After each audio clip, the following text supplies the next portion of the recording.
What's going on, Jerome's Beautiful Friday. Birds are chirping and stuff. It's time for another Vikings news dump. So, of course, NFL honors went down last night, and frankly, the Vikings stole the show. Well, Josh Metellus, Beezy Bynum up there doing the white chicks dance in front of Terry Crews, who was in the movie. It's kind of hilarious. It's good times, man. Also, like, Deion Dawkins tried to lead a dance-off. No.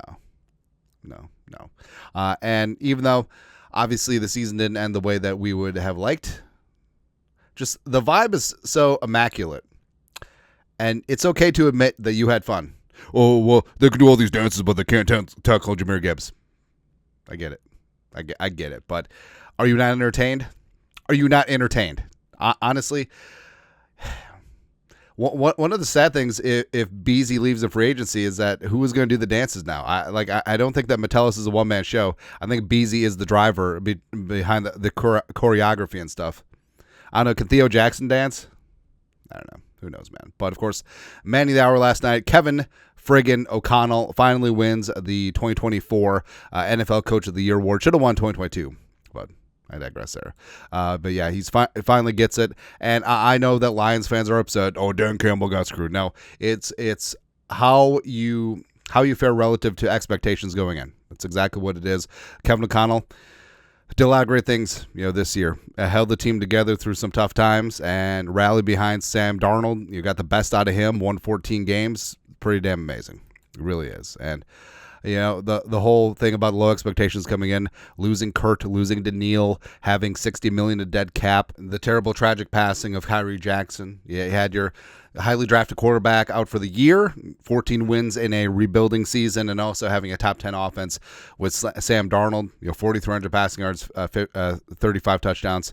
It's pretty damn amazing, right? So Kevin O'Connell definitely deserved of his flowers, and glad that he got some recognition from the league. Also, outside of Lions fans, like no one sees this Kevin O'Connell award and just like doesn't deserve it. No, like everyone respects what he's done. So that's great to see, and hopefully we can build upon it. And I want to get it to the point where Kevin O'Connell is not going to win the Coach of the Year award, because once you're up here in terms of expectations and you meet them, you don't get the award anymore. That's why Andy Reid doesn't win it all the time. It's kind of funny, man. Also great is Justin friggin' Jefferson, just having the aura, just like, even though the teleprompter went down with him, like this jacket, I feel like this jacket costs more than my house, probably. But Jefferson, he just has the charisma, the Riz, as the children say. I don't know, man. I don't know. But charisma, aura, just a magnetism, like he's got it, man. And he introduced, a great Randy Moss message. Moss, thanking everyone for the prayers and well wishes, and as he continues his journey. And, big time love for Randy Moss, big time love for Justin friggin' Jefferson. It's great. It's real fantastic. Also fantastic is, so we knew that slinging Sammy Darnold, a.k.a. America's quarterback, was going to get some MVP votes, and he did, since it's ranked choice voting, so you vote for your top 5. Darnold snuck on there. He had 3 fifth-place votes, and he's only trailing Josh Allen by 380. So we can make up some ground. But it's interesting that Josh Allen is one of the first MVPs who's not first-team All-Pro. Just sort of happens like that. But super close MVP vote. Props to Josh Allen. But, speaking of distant second place, we pointed this out that Brian Flores was second to Ben Johnson for the AP NFL Assistant Coach of the Year. And Flores stacked up the second and third place votes. So it's good to see him getting respect, even though, is he ever going to be a head coach again? I think that he should be.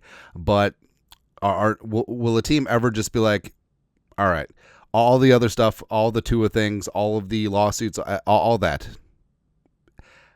can they see past that and just see a great football coach who's grown as a coach and a person and will be a great leader of men? Who knows? But, Flores, it's good to see some recognition, just like Kevin O'Connell got some recognition. It's pretty awesome. Also awesome. So the outfits, Beezy Bynum and his wife, and talked about how they got a trench coat and they made a blazer out of it. It's looking pretty good. CJ Ham with the custom, what's the inside of the suit jacket called? Custom inside of the suit jacket. Photos, family moments. It's great. And I don't know. Like, everyone's looking good, right? Except for Sam Darnold. Sam Darnold looks like, I don't know. Sam Darnold looks like some kid from high school dressed up for 007 day, or like he looks like a dollar store mortician. Like I know that. Actually, I'd wager that suit, it's probably a high end brand, except it's off the rack. It doesn't look tailored at all. Like, where's the suit guy to weigh in on this? I don't know, but it's quintessential Sam Darnold. Just seems like. Also, hey, where was Kirk Cousins at the awards? Wasn't he supposed to like sing and do a dance number or something like that? Don't know. Someone who was at the award show. Belichick. Even though, why you wearing NC State Wolfpack red, Bill? You coach for the Tar Heels, man. Come on. But of course, Belichick and his lady friend. Good for him. Also, she's wearing more Super Bowl rings than the Vikings, than any quarterback the Vikings have ever had, and that makes me very sad. Yeah, but also I like Belichick just trotting out the Super Bowl rings like he's Thanos. It's good, man. But anyways, good for him. Also good for him, Jared Allen. One of 4 players named to the Hall of Fame. Plus, this is great too.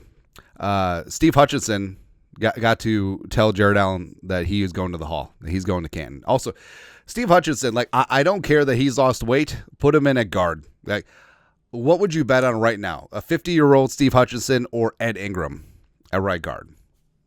Don't know.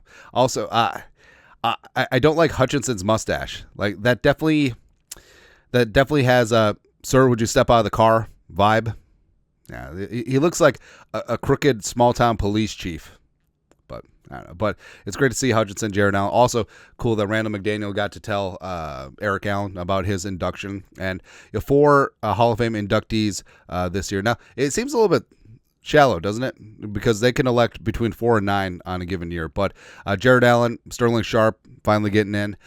If Sterling didn't get hurt, like Sterling was a bad dude, man. And Sterling and Shannon Sharp are the first pair of brothers in the Hall of Fame, which has got to chap the Manning's ass so bad. Like Archie's going to make a phone call. Like I'd like to speak to the manager of football. They got Eric Allen, Antonio Gates. Did you know he played basketball? But with the Hall of Fame, it's like the All-Pro and Pro Bowl. It's not about who got in. It's about who got snubbed. So Eli, not in on the first ballot. Kuechly, frankly, I think Kuechly should have gotten in. But also, like Patrick Willis didn't get in until it was the 5th ballot or something like that. Kuechly is special, though, man. Right. Then Adam Vinatieri. Vinatieri should have been on the first ballot, right? And there was no better clutch kicker in the history of the National Football League than Vinatieri. Go Jackrabbits. All right. But I don't know about Eli, man. Because obviously Eli was clutch when it mattered. And he beat Brady in 2 Super Bowls, which, I mean, no one else can say. But I don't know. Like everything else about him was just pedestrian. You know what I mean? Like, if you took away the Super Bowls, which I understand it's very hard to do, I mean, Phillip Rivers is a better quarterback. Like, if I had one game or one season of their prime, I would take Phillip Rivers 12 times out of 12. So the number of Phillip Rivers kids, 12 times out of 12, right? But I don't know. Who knows? But glad that Jared Allen finally got in 5th ballot. It's good to see. Also good to see, speaking of back end, Prede Ricky Spielman, former GM of the Vikings, is back in the game. My Sports Update. The Jets are hiring former Vikings GM Rick Spielman as a senior advisor in their front office, adding another chapter to the dumbest rivalry in sports history. The Vikings and the Jets. Spielman was part of the 33rd team search committee that helped find head coach Aaron Glenn and GM Darren Mogi. And now he's joining the organization as well. We knew this is what happened. We 100% said at the time that, hey, Spielman would be like, hey, you know who's best for the job? Me. But, he didn't take the GM job, but he's in a senior advisor role, which is kind of awesome. Also awesome is Dwight Newton-McLaughlin. Happy birthday. I'm glad the Vikings didn't do the typical thing, which was like, hey, happy birthday, you're cut.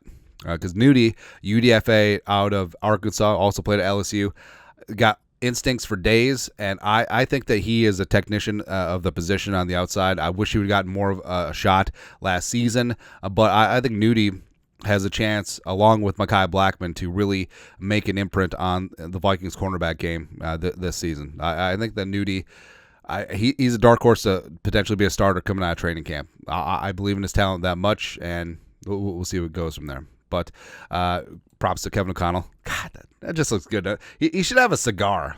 All right. Although I feel like Kevin O'Connell's not a cigar guy. Who knows? Anyways, your thoughts are thoughts. Comment section. You guys are the best you know to do. Skull production value.